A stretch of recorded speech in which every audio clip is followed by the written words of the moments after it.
ఏడుపాయల వనదుర్గ భవాని దేవస్థానం ఏడుపాయల జాతర తేదీ 15, 16, 17 3 రోజులు అత్యంత వైభవంగా ఇక్కడ నిర్వహించబడుతుంది.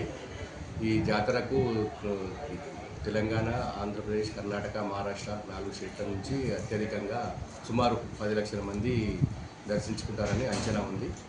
ఈ భక్తులకు ఎలాంటి ఇబ్బందులు కలగకుండా మంచినీటి సౌకర్యము, షామియానాలు, పెండెల్స్, షవర్స్, మళ్ళీ మన టెంపరీ టాయిలెట్స్, భోజన వసతులు అన్ని ఏర్పాట్లు మన వివిధ శాఖల సమన్వయంతో ఏర్పాటు చేయడం జరుగుతుంది.